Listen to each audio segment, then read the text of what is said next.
तो जय जवान जय किसान दोस्तों, मैं धीरज कुमार आपके अपने YouTube चैनल में एक बार फिर से आप लोगों का स्वागत करता हूं। और सिंधु सभ्यता का अगला पार्ट आप लोगों के सामने हम लेकर के आ गए हैं। देखते हैं आज कौन कौन सी स्थल हम लोग को देखना है। सिंधु सभ्यता हम लोग क्या देख रहे हैं, स्थल। ये बहुत इंपॉर्टेंट है। इससे जहां जहां से क्वेश्चंस बनते हैं मात्र हम उतना ही पॉइंट लिखेंगे और आप लोग भी ऐसे ही क्या करिएगा, कॉपी पे छाप लीजिएगा। लास्ट में हम आप लोग को बोर्ड से हट जाते हैं, आप लोग आराम से इसको रोक करके लिख सकते हैं, ठीक है। और हम जल्द ही रीजनिंग वगैरह का भी क्लास आपके सामने लाएंगे। फिलहाल क्या करना है आप लोग को, अभी हिस्ट्री हम लोग पढ़ा रहे हैं, इतिहास के बारे में जानना है। इतिहास में हम लोग कहाँ चल रहे थे, सिंधु सभ्यता। सिंधु सभ्यता में हम लोग कहाँ आ गया, बनवाली जगह देखना है। कौन सी जगह, बनवाली, है ना। बनवाली जो है इसकी खुदाई जब किया गया था तो वो 1973 ईस्वी में किया गया था। कब किया गया था, 1973 ईस्वी में बनवाली की खुदाई किया गया। अब जो समझना है कि खुदाई किसने किया, खुदाई किसने किया, तो रविंद्र सिंह। किसने किया, रविंद्र सिंह ने।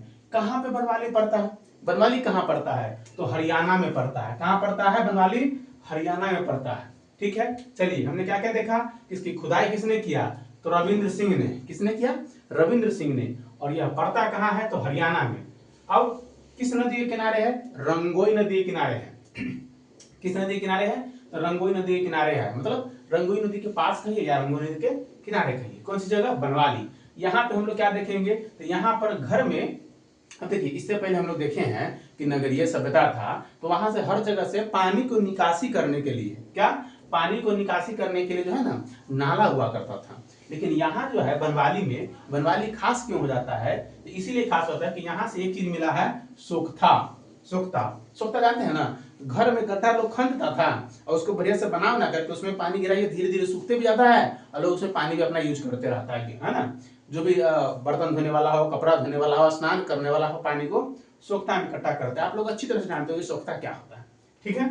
और यहाँ से और क्या चीजें मिले हैं, तो सड़क। देखिए अभी हम लोग पिछले क्लास में पढ़े हैं, तो मेरे प्ले लिस्ट पे जाके देखिएगा, है ना, कि हम लोग उसमें पढ़े हैं कि यहाँ की सड़कें, सिंधु सभ्यता की अधिकतर जगह की सड़कें कैसे थी, तो सीधी होती थी, समकोण पे काटता था, एकदम प्लस के चिन्ह बना था, ऐसे एकदम समकोण, ठीक है।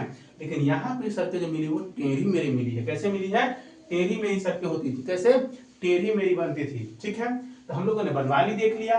बस इतना ही बात आपको बनवाली के लिए याद रखना है, ज्यादा लिखने की जरूरत नहीं, ज्यादा याद करने की जरूरत नहीं। इतने ही से एग्जाम में आपको, हर एग्जाम में क्वेश्चन फंस जाएंगे, चाहे किसी भी क्षेत्र का एग्जाम दीजिए, ठीक है। अब है क्या, हाँ, और किसका, तो प्री का आपको, यानी किसी भी क्षेत्र का अगर प्रीलिम्स का अगर एग्जाम देते हैं उसमें आपको यहाँ से पढ़ेंगे क्वेश्चन, ठीक है। ऑब्जेक्टिव टाइप क्वेश्चन अगर पूछा जा रहा है तो यहाँ से एकदम तय है, बनेंगे, ठीक है। अब है कुणाल।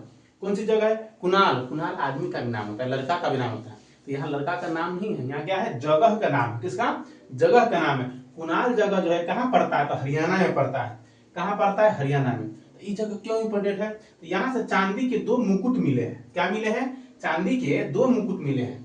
मुकुट, चांदी का मुकुट मिला है, तो क्या इंपोर्टेंट हुआ कि नहीं होगा। पूछ दिया क्वेश्चन में कि सिंधु सभ्यता के किस जगह से चांदी के मुकुट प्राप्त हुए हैं, तो आपको क्या जवाब देना पड़ेगा, कुणाल।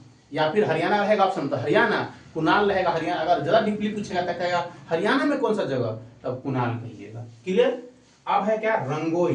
कौन सी जगह है, रंगोई, है ना, यानी रंगपुर। कौन सी, रंगपुर है। कौन सा है, देखिए रंगपुर। कौन सी जगह है, रंगपुर जगह है, ठीक है। कौन सी जगह है, रंगपुर। यहां से क्या ध्यान रखना है, तो यह कौन सी जगह पे है, गुजरात में है। रंगपुर जो है कहां पे है, गुजरात में। अब इसमें से एक बात ध्यान रखना है, यहां से इंपोर्टेंट यही रखना है कि रंगपुर से धान के भूसी का साक्ष्य मिला है। किसका, धान जानते हैं ना, धान का जो छिलका होता है उसको धान का भूसी कहते हैं। किसको कहते हैं, तो धान का छिलका होता है उसको धान के भूसी कहते हैं। उसी का यहाँ से साक्ष्य मिला है। कहां से, तो रंगपुर से। आगे हम लोग बढ़ते हैं, यहां तक क्लियर है आप लोगों को, तो आगे देखिए। अब यहाँ ध्यान दीजिए, एक जगह का नाम है कालीबंगा। क्या जगह का नाम है, कालीबंगा। बहुत ही, ये यहाँ से बहुत सारी चीजें मिले हैं, इसलिए यहाँ पे ज्यादा फोकस करिएगा। क्या, कालीबंगा जगह, यहाँ इसका अर्थ होता है, यानी कालीबंगा का अर्थ होता है काली मिट्टी की चूड़ी। क्या, काली मिट्टी की चूड़ी। चूड़ी जानते हैं ना, महिला लोग जो पहनती है, वो मिट्टी के पहले चूड़ी लोग बना करके पहनते थे। अब ना तरह तरह के धातु आ गया, लोग सोनू के बना के पहन लेता है, चांदी के बना के पहन लेता है ना, शीशा के रहता है। लेकिन पहले के समय में, यानी कि कालीबंगा जगह से जो है क्या प्राप्त हुए हैं, तो काली मिट्टी के चूड़ी, है ना। ये कौन सी जगह पे पड़ता है, तो ये राजस्थान में। कहाँ है, राजस्थान में। आगे बढ़ते हैं, यहाँ से क्या क्या मिले हैं, तो अलंकृत ईंट मिले हैं, पिछले भी क्लास में हम लोग पढ़े थे अलंकृत ईंट के बारे में, यहाँ से भी अलंकृत ईंट मिले हैं। अलंकृत ईंट का मतलब क्या है एक बार और बता देते हैं। तो वैसे ईंटें जिसपे चित्र उत्र बनाया गया है, क्या चित्र बनाया गया है, उसको कहते हैं अलंकृत ईंट। और क्या मिले हैं चूड़ी, क्या मिले हैं चूड़ी, क्या मिले हैं चूड़ी, है ना। और क्या मिले हवन कुंड, क्या मिले हैं हवन कुंड, हवन करेंगे वही हवन कुंड, ठीक है। कौन सा हवन कुंड मिले हैं। अब क्या है जूता हुआ खेत, क्या मिला है जूता हुआ खेत मिला है। खेत जुताया कथी से, आप बताइए खेत जुताया कथी से, हल से, है ना। तो हल भी मिला है, क्या मिला है हल भी मिला है, जुता हुआ खेत और हल भी मिला है। और इसके खोज माने खुदाई, देखिए खोज करने वाला अलग आदमी होता है और खुदाई करने वाला अलग। इस बार इस जगह यानी कालीबंगा की खुदाई दो लोगों ने मिलकर के किया, बीके थापर और बीबी लाल। कौन, बीके थापर और बीबी लाल, किसने किया था, बीके थापर और बीबी लाल ने। और यह जगह जो है कालीबंगा राजस्थान में तो है, किस नदी के तट पे है, सरस्वती नदी के तट पे। इसी को हम लोग घग्गर भी कहते हैं, क्या घग्गर या घग्गर कहते हैं, है ना। क्या कहते हैं घग्गर या घाघरा या घग्गर कहता है लोग। आप याद रखेंगे सरस्वती नदी के तट पे, किस पे, सरस्वती नदी किनारे कालीबंगा जगह मिला है, ठीक है।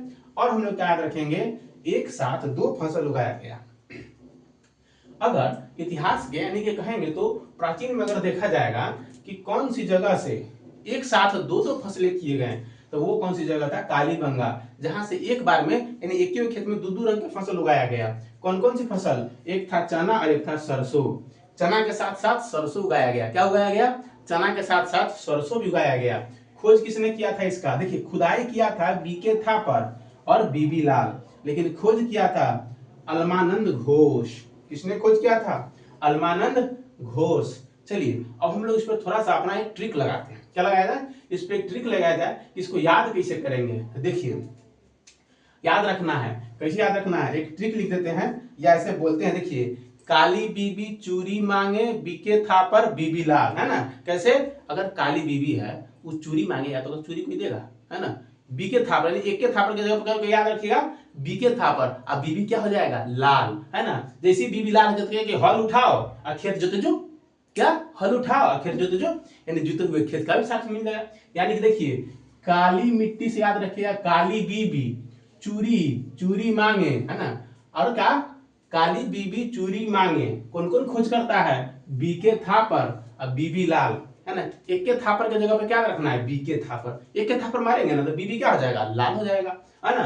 और ज्यादा लाल हो जाएगा तो ज्यादा गुस्सा करेंगे, हल उठाओ और खेत जोते जो, यानी कि जूते हुए खेत, क्या खेत जोते जो यानी जूते हुए खेत, है ना। और न जब दिमाग गर्म हुआ तो क्या हो जाएगा, सीधे हवन कुंड में डालेंगे, क्या हवन कुंड में, डालना नहीं है किसी को, है ना, डालना नहीं है, अपने बीवी को डालना नहीं है। क्या करना है, सिर्फ याद करने की आपको तरीका बता रहे हैं, क्या कर रहे हैं तरीका, ऐसा नहीं कि बस हमारा ऊपर केस करवा देना, तुम लोग अपना बीवी के डाल देना हवन कुंड में, डालना नहीं है। कैसे करना है, खाली ट्रिक हम बताए हैं, कैसे, काली बीबी चूरी मांगे बीके थापर और बीबी लाल खेत जोते जो, हल उठाओ, है ना, मतलब हवन कुंड तो तैयार है, ये है ना। ये पे ध्यान दीजिएगा, हमारा ऊपर कोई केस नहीं करवा रहे, केस नहीं करवाना, हमारा ऊपर पहले बता देते हैं, इन्हें कि हवन कुंड में डाल देना, ठीक है। चलो अगर इतना समझ में आप लोग को आ गया तो क्या कर लीजिए, आप लोग नोट कर लीजिए। अब मिलते हैं हम लोग नेक्स्ट वीडियो में। जय हिंद, है ना, और इसको उतार लीजिए।